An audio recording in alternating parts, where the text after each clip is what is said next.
Hello, Guitar Smarts fans. Before you check out this podcast, I want to make you aware of a cool new place where you can interact with other Guitar Smarts listeners. It's a Facebook group called the Guitar Geek Hangout. That's where we hang out and talk about all things guitar. So, if you like the Guitar Smarts podcast, come and chat with Kiran and myself over in the Guitar Geek Hangout on Facebook. Maybe check out some pre-podcast clips and even get involved in asking and answering lots of questions from the other page dwellers.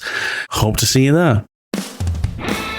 If you can afford a Yamaha Pacifica, go for it, because it won't let you down. You made Matt Oliver very happy with that. Did we do like a whole episode on Yamaha Pacificas at one point?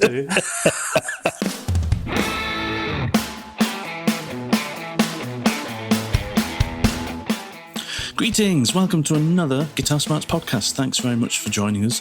This week we are very privileged to be joined by a fantastic guitar teacher based down here in the southeast of England. Guitar Smarts are welcoming Matt Lake to the conversation today, who's going to take us through what it means to be a guitar teacher, his life leading up to being a guitar teacher, what he loves about it, and what he's learned from it, and how students continue to push him and make him a better guitarist and a better teacher. Remember to like us on our social media pages. Come and have a chat with us there. We like to hear back from our listeners and to get listener questions. And it's always good to get feedback from you about what you're enjoying about the podcast. You can find us on Facebook at facebook.com/guitarsmarts. And you can also find us on Instagram at guitar_smarts. And remember, if you're enjoying this podcast, please subscribe, please like us so that you get the podcast delivered to your device as soon as it's released. That really helps us to grow our show. Anyway, let's get to it. Hi Kiran, how are you doing? Good, Matt. This is going to be very confusing today, isn't it? Because we have got two Matts. We've got two Matts on the show, which is amazing. I'm really good, Matt. Oliver. Fantastic. Matt Oliver, yeah. Have you found much time for guitar this week? I have found, some more time for trying to become and channel Richie Sambora this week. Less time for trying to work on my music theory, which is it's the bane of my life, isn't it? It's like, right, should I sit down and do some music theory, or should I sit down and see how fast I can make this lick? So next week will be all about theory for me. But that's a shame.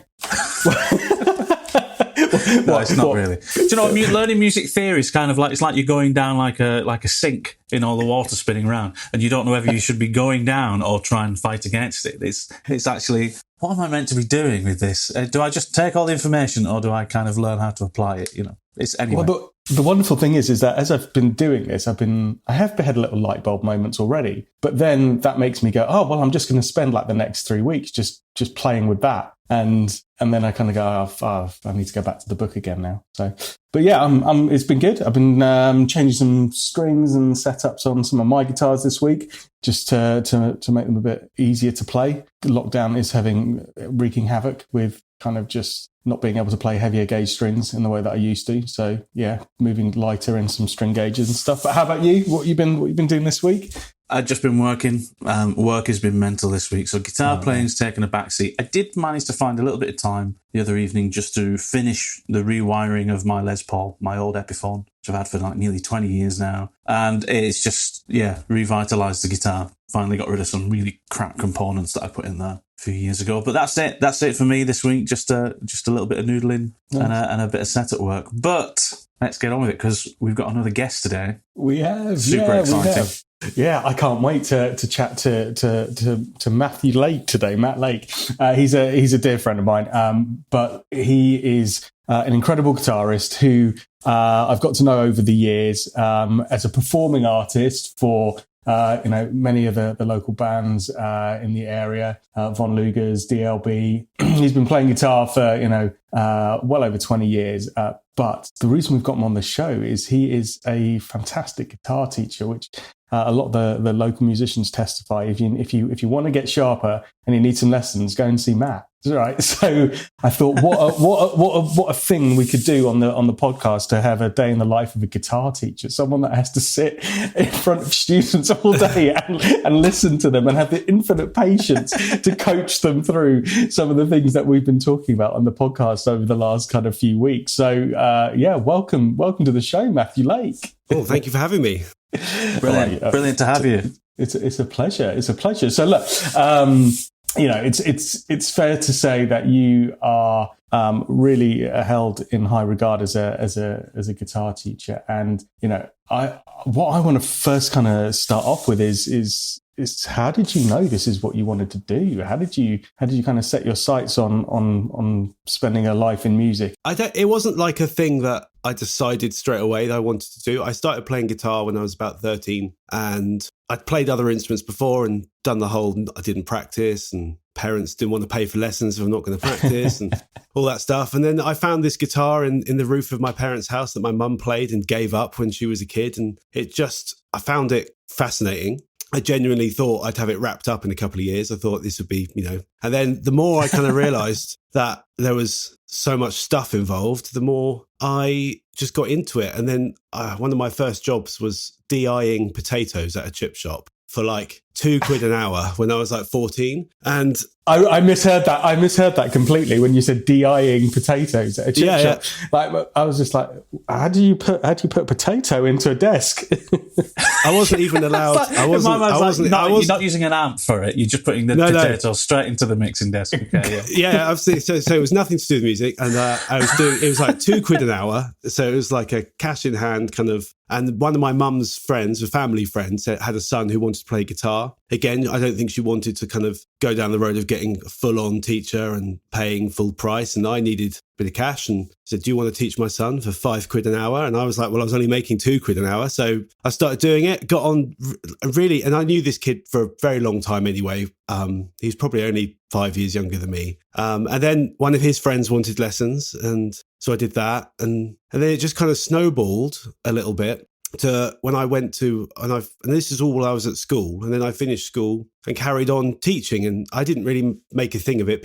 Friends of friends just kept asking for lessons. And then I'd kind of help them with their GCSE performances and stuff, because that's what I did. And then I took a gap year. I went to ACM for 2 years. Then I took a gap year, and with the idea of seeing what would happen if I just carried on. And I just met a few people along the way and got some more students. And my parents were like, oh, you're quite into this. Why don't you go? And they found a City and Guilds delivering learning course, which was very uncool at the time. I did it and I really enjoyed it. I learned a lot. And it just became one of those things where, as a student, because I went on to university, I could go and work in a bar or I could teach guitar. And by that point, I was like, well, I could probably charge £10 an hour. Yeah. So, that's better than £4, £5 minimum wage, whatever it was at the time. So it just fitted around everything. And then I got a school when I was at university through someone I knew, and it just carried on like that. It just kept going, and I really love it. I kind of decided that I really liked it, and it was a nice way to have a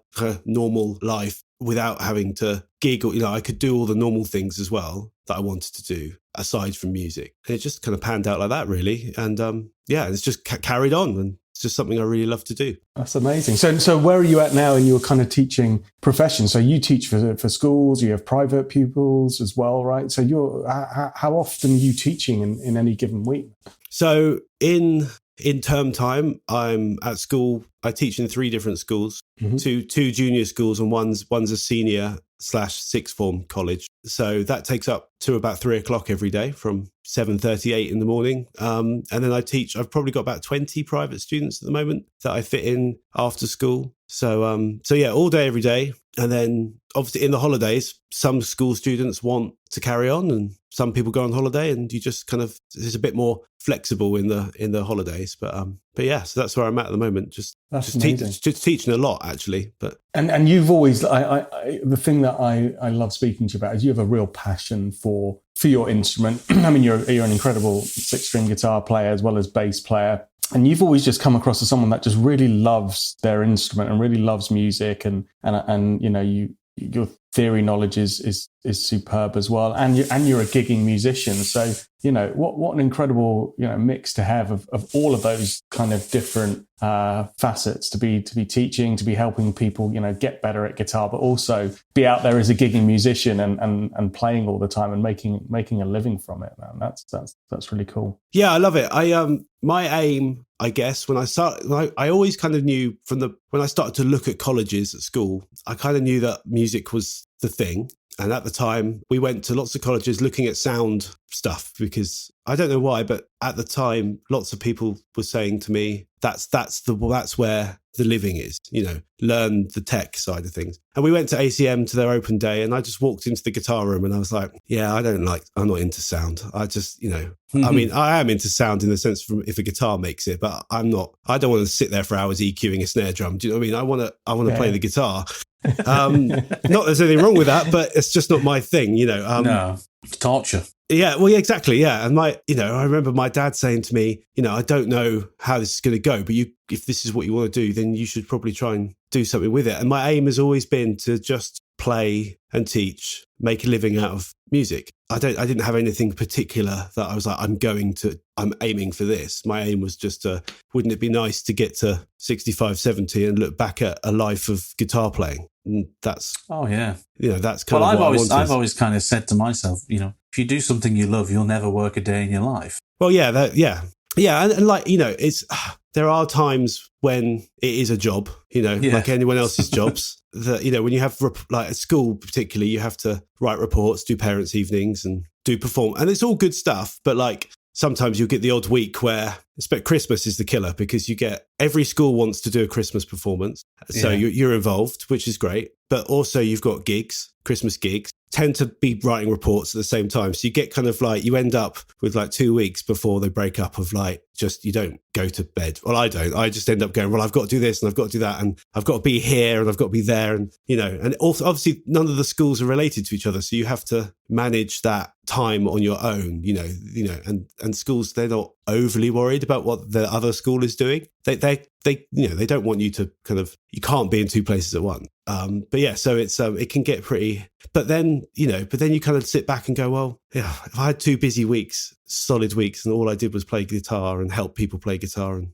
that's not much to moan about at all, really. That's really cool. Yeah. I was going to say, you are one of the hardest working musicians I personally know, and how full your days are. And we'll talk a little bit in a minute about how, you've adapted during COVID and the kind of lockdowns. And I know you've just kept yourself incredibly busy and grown your business in that way. But I'm not going to feel too sorry for you, because even though as hard as you work, you still have like the coolest job that I envy so much, which is you get to do your passion every day, man, and you get to work really hard, and you do work phenomenally hard, and you do it with a guitar in your hand 80% of the time. And I just love that. I tell people about you in my kind of professional career, which is very different to what we do on the podcast, about somebody that kind of set his mind on something that he wanted to achieve and do and make a career out of. And you've absolutely kind of epitomized that. And you're a very busy man.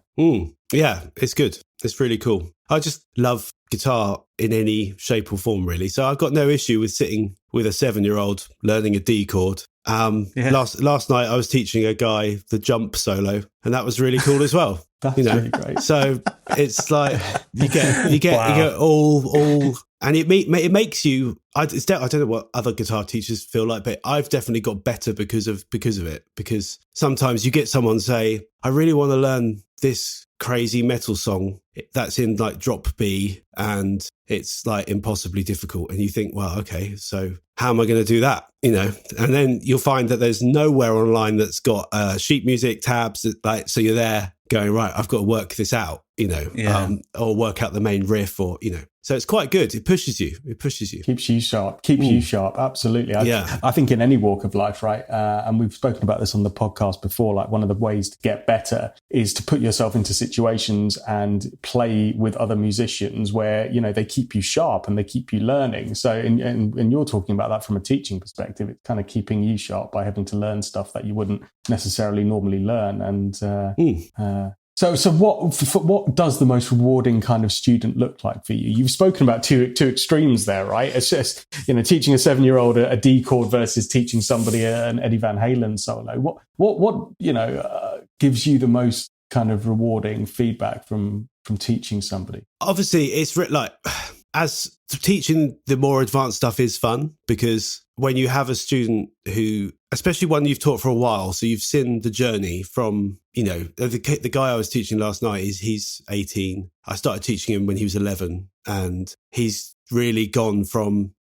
all the stages, not doing a lot, then doing all the stuff that I didn't ask him to do, then do it, and now we've covered it all. And that's really rewarding to look back and go, oh, that's a really nice journey that we've been on. And we have a nice relationship. And, what's also really nice about that kind of thing is, I can see me ringing him up, asking him to come and dep in, once he's got a driver license and he's been to uni, and, or, if he wants, I'll be asking him if he wants some gigs, So that's a really cool thing. And then, but I also really love it when the penny drops with anything with kids, like kids or adults, or when they've been struggling to, change from C to G. They do it and you're like, yes, well done. You've broken down one barrier. Let's carry on. I find the whole thing quite rewarding. And even when you get people that don't really know what they want from it, or why they're doing it, or they find it really difficult and they're in a rut, it's rewarding to kind of help them break it down, look at it differently. Most of the time it's looking at things a different way, I think.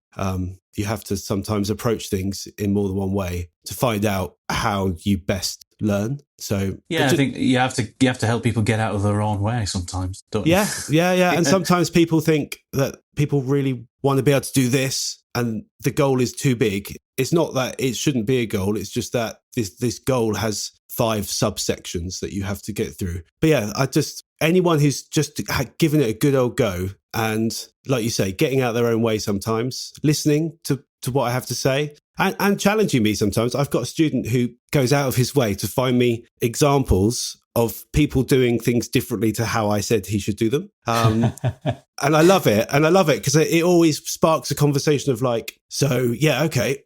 That's a good example. Mark Knopfler. Well, he never used a plectrum. So it's all good for me not to use a plectrum. Yeah. You're like, well, yeah, of course, it's totally cool. But, do you want to only be able to play like Mark Knopfler, or do you want to develop your own thing? So learn both, but it's quite cool. And I find that really rewarding as well, just because it's like, right, you're challenging me here and we're going to find a way for you to see that, you can skin the cat in all sorts of different ways. You're going to be a more versatile guitarist in the long run, Yeah, that's cool. So sorry to interrupt this super interesting conversation. However, if you've made it this far, you should probably subscribe to the Guitar Smarts podcast. You can do that in your favourite podcast app. Go and do that now and then come back to the show. Let's get back to it. I've got a question for you. Yeah. You're a left-handed guitarist. I am. You are. So was learning guitar for you more difficult because of that? And has that informed how you teach people? I remember when I first started playing, I got given a book. My parents they were like, see how you go before we pay for some more lessons. I think I had to do like 6. We've all been through that. Yeah. I think I had to do like 6 months of, like proving to them. I got given this book. My dad happened to work with a load of musicians. No, they didn't work in the music industry at all. Just there's all these guys that played, and it was great. So I got given a few books. Someone came round, showed me how to tune it. And I remember learning all the chords around the wrong way. Well, first of all, I had to realize I was left-handed, because even though I knew I was left-handed, like with a pen and paper and stuff, I picked up the guitar, which was right-handed, and I just was convinced that it wasn't meant to be that uncomfortable. And no one told me. So then I flipped it over, figured out that I could change the strings over,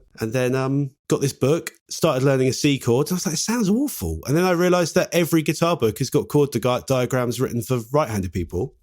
And it's just something I had to get used to. So then I relearned the 3 chords or 4 chords that I did. And then after that, when it clicked that I just have to read everything round the other way, relative to what my guitar looks like, it was fine. But yeah, it probably, I guess, a couple of months of why is this like, yeah.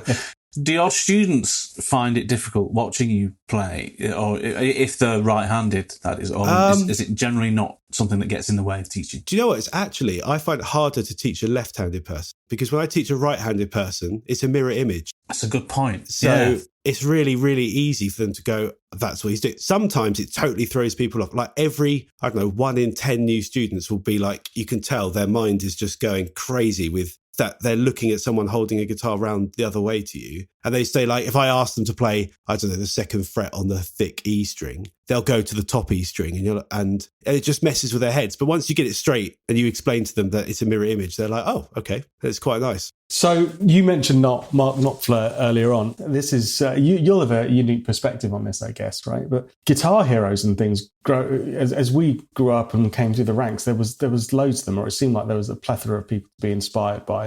And Matt, I know you're a huge Mayer fan as well, and we speak often about Mayer and his style and things. But is the guitar hero kind of like a dying breed, or do you still see kind of the younger generation coming through, or even people kind of our own age coming through with new guitarists that they want to learn stuff from, or are we still seeing the likes of people coming to lessons and having heard their dad's music collection and wanting to play Clapton and wanting to play kind of whoever it may be, that's kind of a well-known guitar god from the 80s or 90s or whatever? Yeah, I think it's a bit of both. I think so. When I was growing up, guitar music was on the radio, so it was really easy to hear cool guitar music. I kind of grew up in the kind of Britpop indie rock type thing, but I had parents who were into the Stones, and we had the classic albums like Appetite for Destruction knocking around the house, and so I was really aware of all that stuff. But the people I teach now, especially the younger kids, I find two things have happened. If they get really, really, really into the guitar, they start to look for stuff. And if you go to Instagram and go to Spotify and go to YouTube, you will find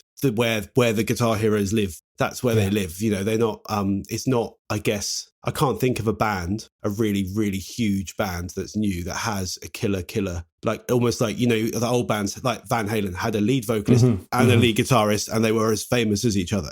That there's a band, I don't know, maybe Muse is a band that I think is probably a modern day, but even they're quite an old band now, really, aren't they? I mean, like 20. They've been going a while. So, yeah, I was just going to say, Kiran, you mentioned Dad's record collections and coming in and liking Clapton and Knopfler. We're the dads now. It's our record collection. It's John Mayer and people like that who are your dad's record collection. That's so changed. But I think that the one thing I have noticed is when I was at school, and I don't know if it was just the school I went to or the people I was with, I liked most music, but there was music that you advertised you liked. There was a right. You were into. We all really liked like pop punk and a bit of metal and a bit of. I was a teenager in the new metal phase, so we all liked all that stuff. But when I went into guitar teaching, I naively just thought that was the way it was. And over the years, I've noticed that because kids have the internet and YouTube and Spotify, sometimes they come along and they go, I really want to learn this Beatles song. And you think, oh, okay. And I always go, how do you know about that? Is that something in Mum or Dad's? And they're like, no, I just found this really cool track online. And, I had a kid a couple of weeks ago say to me, have you heard of ELO? And I was like, well, yeah, they're a really old band. And he went, are they? Because he just stumbled across it, so there's that as well. So if they're looking for that's so cool. Well, what we think, I mean, this is our opinion, right? But what we think is great music, it can stand the test of time without somebody necessarily pointing it in or putting it in your hands, and it will still be stumbled across and people will find it on their own. That's really cool. Yeah, because when I was learning guitar, I had mxtabs.net. And everything was wrong on the, so and I didn't know everything was wrong until I had started to relearn all the songs that I thought I knew correctly, and it wasn't until YouTube came along, really, they've got so much more free access, cool stuff, and they discover it on their own, and it's weird sometimes if you say to them, this is really cool, no, bad move, because you've said it's cool, and it depends what kind of person you're teaching. Some people have really strong music tastes and are quite, they only like this, and you have to I try and broaden their horizons a little bit, but if it's what they're into, that's what they're into. And sometimes you have people who just don't mind whatever you give them is. That's great. They're open-minded in that regard. Yeah, I do it with my kid at the moment, which about, because Matt actually teaches my eldest son guitar. And one of the things that I do is just let him go to my CD collection and just pick whatever he likes the look of. And, it kind of creates this kind of spiral where he kind of then, once he's found something he likes, he asks for something that's kind of similar to that. But it's very tempting for me to kind of try to force him to go, no, you need to listen to this. You need to educate yourself and your ear on this. Because as soon as you do that, they're kind of like, nah, they haven't found that for themselves, I think part of playing the guitar, it really depends. But like, if you're a teenager and you're learning guitar, I think guitar's always, electric guitar has this kind of symbolism. It's a bit of a freedom, it's escapism. It's like everything that happened in the 60s and 70s, the electric guitar was there. And a 14-year-old's not thinking about all that, but they use it in the same way. It's, if they found something they like and they love playing it, then that's theirs. Mm-hmm. So sometimes if you come in, even as a teacher or someone you've known for years, and go, this guy is that good because he listened to this guy, sometimes they're like, oh, cool. And sometimes they're like, they'll get to it. They'll get to it when they get to it. They absolutely will. But, I think that's an important role of a guitar teacher that probably some people forget, is that you're also a host for other music as well, aren't you? For people, you help to broaden their horizons. Yeah. I do have a student at the moment who is he's into one guitar player, guy called Pellini, who is probably, I don't know if you've heard of him. The Australian guy. He's got very kind of, it's like prog shred kind of. Yeah, and it's really melodic, and there's loads of blues licks in it. There's loads of jazzy stuff in it. It's quite modal. I feel like he's pushing the guitar on a little bit, but because he plays headless guitar, he doesn't play guitars that look like guitars anymore. It's all very cool. But he's only into this student. He's only into and I gave him some other stuff to learn. He's like 18, so I was like, you maybe shouldn't only learn this, but.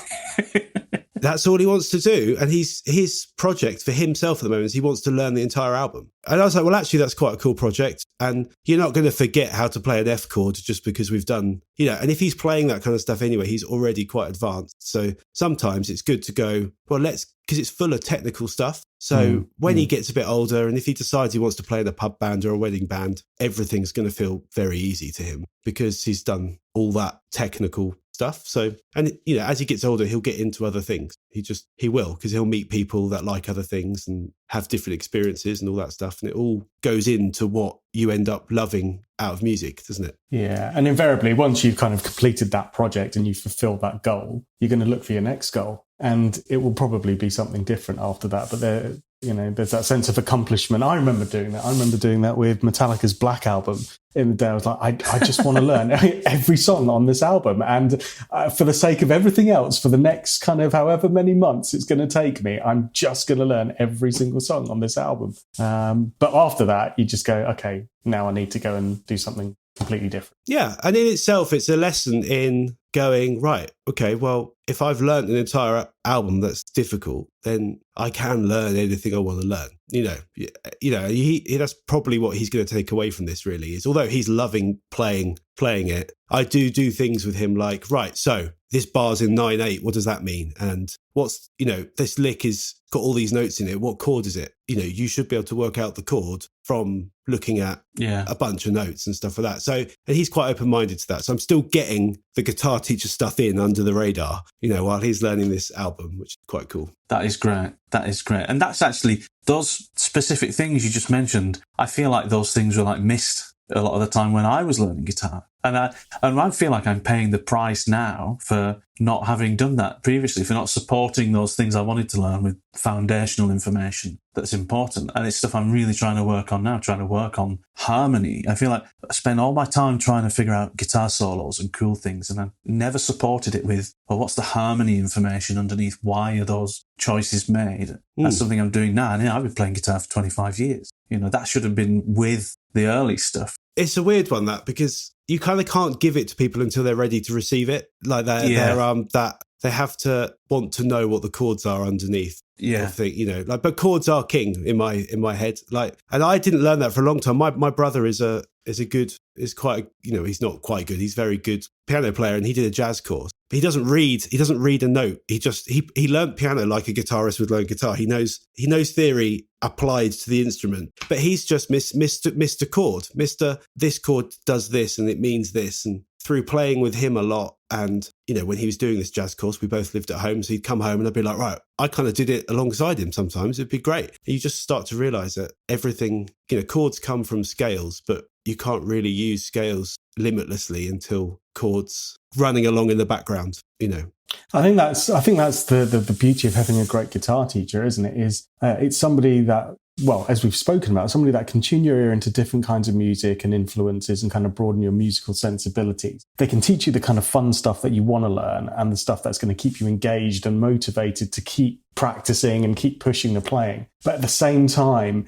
they're introducing some of these things, not subliminally necessarily, but just in partnership so that you're getting some good theory that they know is going to stand you in good stead in years to come that you may not appreciate right in the moment because you just want to learn that lick or you just want to learn that song. But in later years, you'll come back to that and you'll go, oh, I'm so glad that they spent the time telling me why this works in this context, because now I can reapply it in different settings. And I think that's a really, really lovely conversation that we've had around the virtues of what a good guitar teacher will do for your playing over the long term, right?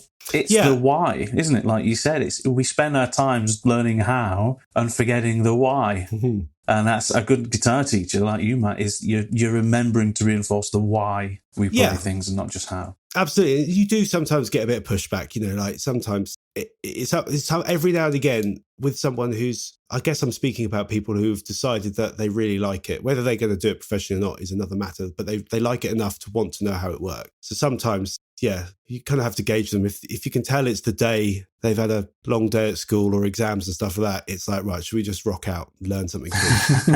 And then if you catch them in a because information won't go in when people don't want to, if they're not feeling up for it. So, and then you sometimes cut ties. You go, right, we're going to do this lesson is going to be theory, but we're going to use that last song that we were looking at, and we're just going to take it apart and discover what, and it's hard, isn't it? Because sometimes the guitarists, you don't know how much theory the guitarist who wrote all this amazing stuff knew in the first place. True. So you don't, but it's still a good exercise to deconstruct it, and put it back together again. Yeah, that was my defense for many years. Is like, I know the guitarist who composed this didn't have that level of theory, but that is an excuse to yourself, really, to kind of not I think learn so. it, I think also if something's quite complicated or got a funny note in it, the chances are that guitar player who recorded it, if he didn't know what the musical function he was using was, he definitely worked out that he wanted to put that note over that chord. He definitely sat down and went, right, I think there's that, is it the run in Sweet Child of Mine? It's like harmonic minory, it's over an E chord. Yeah, I know the one. Yeah. And the major 7 over the minor chord. Yeah. Yeah. And, it's like, well, he must have known something about it. Whether it was like he could tell you and teach it to you, that's a different thing. But he definitely came across that type of scale and messed around with it enough to know how to use it. It's interesting, isn't it? It's kind of, you're right, Kiran, when you said, that the influence you have didn't know all of this information, so why should you have it? But nobody ever says to you, well, imagine how good you could be if you did. You're getting this good without that information. Let's listen to some guitar players who do know this information. Look at Steve Vai, he knows it all. Yeah. And it's at his fingertips. He's like, the way that somebody like him can improvise and play guitar, it's the same way that we're able to talk and have a conversation. I'm not thinking about this sentence before I say it. It's coming out because I know the ability to converse is at my fingertips. And you listen to Steve Vai play guitar and he can play that well because he has that ability to take that knowledge and just apply it immediately. And sometimes you just need to remind people, I think, well, think how good you can be if you did know this stuff. It might be boring now, but it's and I think part of my job is to find ways to deliver that without it being a slog. I think it's different if you're going to places like ACM or going to like BIM, or you've chosen to study it. You have to suck it up. You've chosen to be there, and they're going to teach you theory. But before you get to that point, it's not for. Sometimes it gets a bit scary for people. They kind of think, well, it's only a hobby. I don't know if I need to know all this stuff. So if you kind of sneak it in and I'm just quite conversational about it. And I ask them questions a lot, my students, because it's a good way of testing what they think about and how they kind of have conceptualized an idea, because we all have slightly different ways of mapping stuff out in our heads, don't we? So so it's quite a cool thing to do, really. So as well as kind of theory and obviously teaching and the different functions of music and how that relates to a guitar, as a guitar teacher, do you find yourself getting involved in discussions around the instrument itself and gear and what they need to play and perform, and being asked lots of different questions around the instrument itself from a technical perspective and a gear perspective? Is that half of some of the conversations? Yeah, as they kind of, so for a beginner, I normally end up on the phone to the parent, kind of, because the thing I've learned over the years is if no one's ever played guitar in that family and they say they have a guitar, you have a kind of 50-50 chance of it being the thing that's going to make them give up guitar or the thing that's going to make them carry on. So I just always now give them a call and go, right, what, especially from at school, because at school you don't get to meet the parents until parents' evening, or so I try and stay in contact with them. So yeah, the gear thing starts there, where you go, right, buy this guitar. I've got a list of like guitars that aren't super expensive, like under £100 type thing, because there's that whole thing to think about as well. Are they going to carry on, all that kind of thing? And then as they get better, the first electric guitar and all that, and pedals, and it's normally the first electric guitar, then it's a pedal, and then it's an amp. It's really weird because if I was to go back and do it, I'd buy a really good amp first, and then I might buy a pedal, and then I'd probably just get my guitar set up. But the guitar is the shiny bit, and it's the exciting it's the bit. You were. Yeah, absolutely. It's the exciting bit as well, and I think that's why. So I normally end up going with them and going, right, why don't we go to a guitar shop? We'll spend an hour or so choosing something. I don't try to tell them what to buy, just something that isn't going to fall apart. My first guitar teacher did the same thing with me and went with me and my dad. And it was invaluable to see somebody who not only knew the instruments, because we didn't know them, but was able to speak to people in the guitar shop and also kind of be a buffer to anybody who might be trying to hoodwink you into spending money on something that was useless. Yeah, well, they can be quite. I think it's like anything, isn't it? Like, I don't know, if I was to walk into a golf club right now, I'd probably feel quite intimidated because I don't know anything about it. I don't have the right clothes. I don't have the right speak. I don't know anything. So I always feel like it's quite nice to go with them if you can. And choose stuff. And then, over Christmas, I had emails about dirt pedals, loop pedals, leads, straps, what strings does so-and-so use on his guitar, because I need to, so all that stuff. So I do find myself kind of going, right, try this, try that, try that. Have fashions changed and things, or are kids still into the same kind of guitars? Because the choice now is amazing as to what you get. And I dare say the guitars that people play of any age range are kind of influenced by what they're kind of listening to and the artists they aspire to. So what have you seen in terms of what guitars are people into at the moment that come to lessons with you? Is it the stuff that we would expect them to see, or is there some weird and wonderful things that are coming up these days? So again, when they're kind of beginners, or maybe before, leaving the world of their nylon strung acoustic and getting their first electric, say, you're talking still Squiers, Pacifica. If they've got the budget, I always say to them, if you can afford a Yamaha Pacifica, go for it, because it won't let you down. You've made Matt Oliver very happy with that. Did we do like a whole episode on Yamaha Pacificas at one point? It was like my number one and number two choice in my under 300 quid guitar. Yeah, I remember listening to that.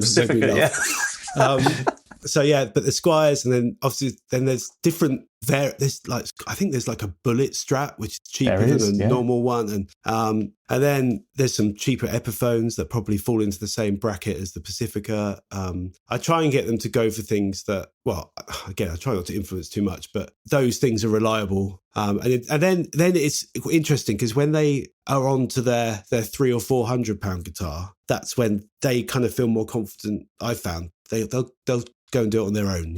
They're aware of all the big brands, and they're aware, they've probably had that initial shock we all get where we go, oh, what? Gibsons are more than £1,000? Okay, I can't have one of them. Right, okay. Like, when you first find out that instruments, I remember thinking guitars were just always quite cheap. And then I went to a guitar shop when I was like 14. I was like, oh, no, they're really not, So PRSs, though, popular in the kids I teach. Really? Yeah. So like, you can well, get... Matt, he teaches at some very prestigious schools, you see. So, No, but like, okay, so let me just background this a little bit. So that I'm talking about the kind of kids that's got into it and has maybe saved up some money, maybe got some Christmas money, some birthday money. Because you can get like a maybe 400 to 500 quid, which, yeah, I guess is a gigging instrument by that point. Yeah, But it's kind of the next step. If you don't want an Epiphone and you don't want a Strat, obviously people still like Strats, they still like Tellys, still like Les Paul stuff, SG stuff. The next thing that's different, I guess, is something like a PRS or I think Vintage do stuff in that kind of price bracket as well. And then what was one I saw the other day? Someone turned up with I can't remember it. No, it's gone. But it was Chapman. Have you? The Chapman guitars. Yeah. So the guys that like rock and like heavy, so there's quite a good range of those that are different looking, So yeah. And we're a stone's throw from Anderton's, so it's probably typifies of what people have got in the local guitar shop that represents good value for money and is decently built if you kind of like that kind of thing. And the PRS thing, I'm seeing more of that at the moment as well as a kind of trend with players. And I think that goes back to something you said earlier, which was around YouTube and people accessing YouTube. I see a lot of online guitarists that are kind of advocating the PRS as that guitar that really just is versatile, but also has the kind of quality and finish and feel that they love to just to play on. And they're pretty as well, 'cause, I mean, a lot of the thing, like, so now, like, it's probably, we've had this conversation, Kiran, a lot about being a left-handed guitarist. When I was buying guitars, I had the choice of a black or a sunburst Strat. That was it, Now that's not really the case. And, they walk into these guitar shops and they're like, oh my God. And they like, it's as much about how it looks as how it sounds at that point as well. So PRSs are beautiful at any trim level, they are just beautiful, So I'd love a PRS. I've got one. Do you know what? I swapped one for a Strat. I put a Strat on Reverb thinking I need some money. And this guy messaged me going, well, I haven't got any money, but I've got this PRS. And it's worth about the same kind of money. And I was like, I don't really like PRSs. And I was like, well, I've never had one. So I swapped it. And now I just can't believe I haven't owned one before. Like, it is the most comfortable guitar. And it never goes out of tune. It's got a floating bridge, but when I drop D it doesn't. The rest of it stays in tune. It's a really, really, really, really. I mean, it might slip a little bit, but it's nothing like my Strat, which is like, it's just everywhere. My Strat's the same. If I try and tune, even just changing strings on my Strat, tuning it back up takes about 4 days. Yeah. So they're just really good guitars. Kiran's looking at me now saying, you're doing something wrong, you guys. There's a technique that we don't know about. Technicians. No, you know what? I was listening as you guys were talking out, and the first thing that I thought was Matt's PRS is one guitar of his that I haven't ever set up, and that says something to me, which is that it behaves itself, right? Because oftentimes, Matt, you bring me guitars where you're like, this needs some work, there's something not right about it, or whatever.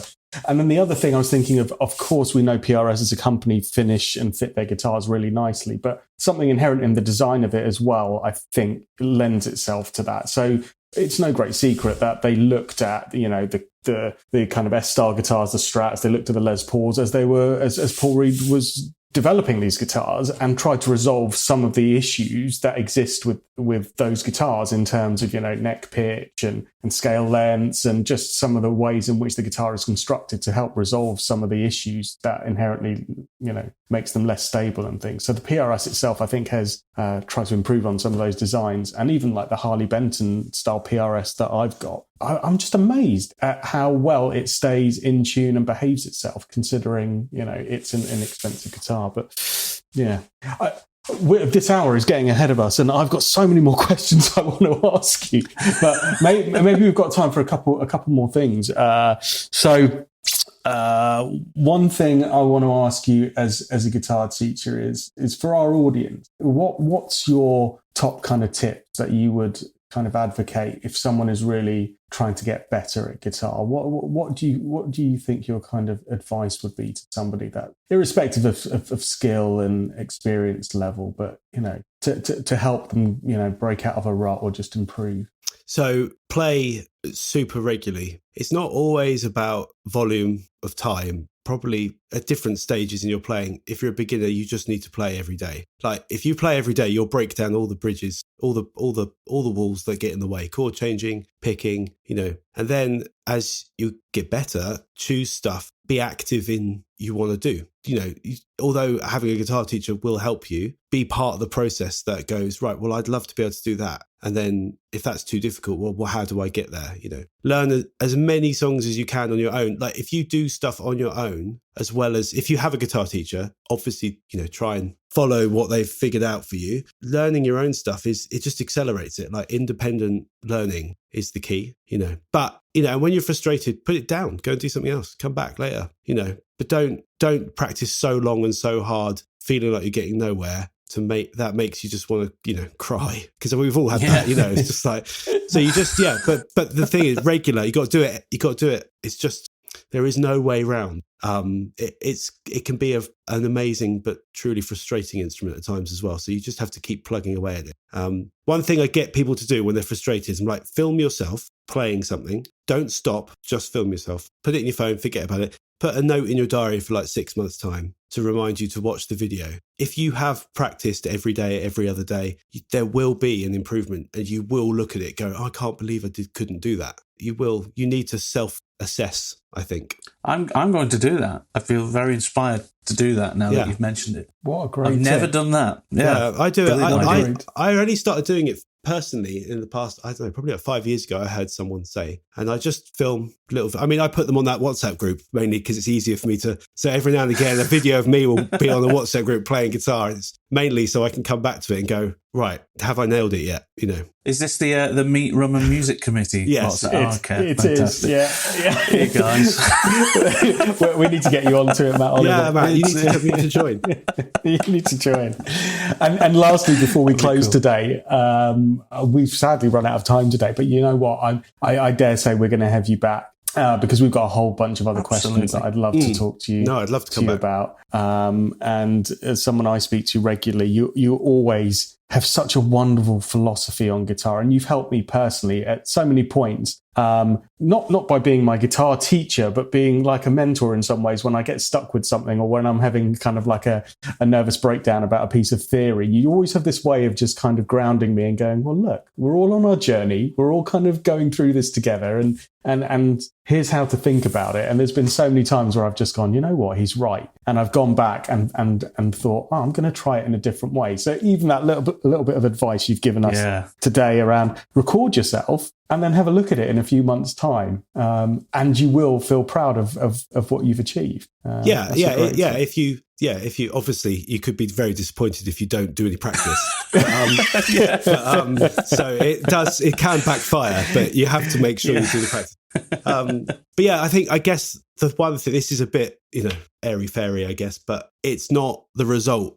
For me, I've realized over the years that every time I'm chasing results, that's not what does it for me. It's a lifetime thing. It's something that you have to enjoy the journey as much as the getting to the destination, really, because the better you get, you realize there isn't a destination. It's endless. It's just absolutely endless. So, I think that's the key, really. And getting people to understand that in a positive way, is a good thing. Yeah. What wise words, mate. What wise words. Now, lastly, before we wrap up today, I'll be told off if I don't ask you this question because it's becoming legendary, but is it true that you found a Fender Bassman in a skip?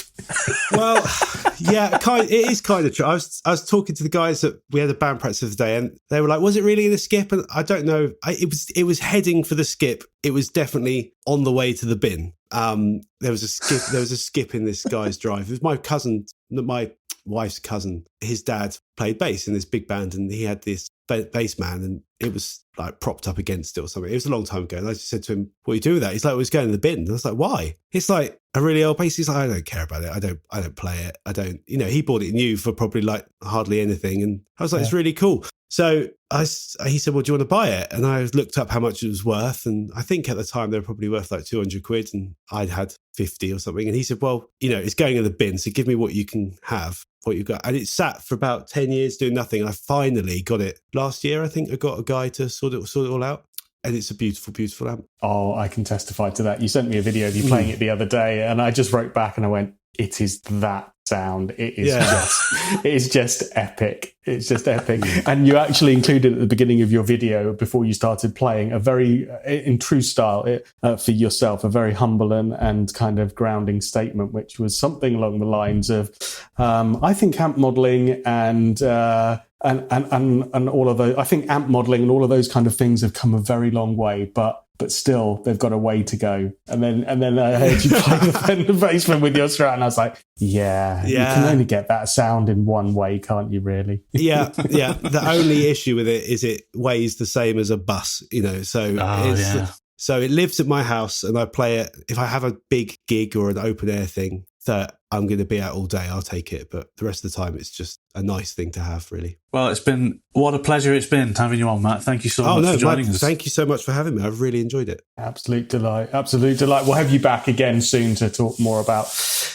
guitar teaching, about how you've changed your business model during COVID. I think that's an entire subject that could inspire our audience to kind of really look upon what's happened over lockdown, and get some inspiration from what you've done, which is frankly adapt, change, and thrive in this last year. And I'm so proud of you and the way you've done that. But thanks, it's amazing to speak to you. So look, we'll speak to you again soon, and thanks very much for joining us today. Thank you so much, Matt. Thank you very much. Nice to see you all. See you all soon. Cheers. Bye. Take care, Cheers. guys. Bye. Well, that was another super fun conversation. I really hope you enjoyed it. Remember to come over to our social media pages, tell us what you think, ask us some questions, come and say hello, anything at all, share some information with us, give us ideas for podcasts that you'd like to hear and subjects that you'd like to hear us talk about in the future. And brilliant. Thanks very much for joining us, and we'll speak to you again soon. Take care. Bye-bye.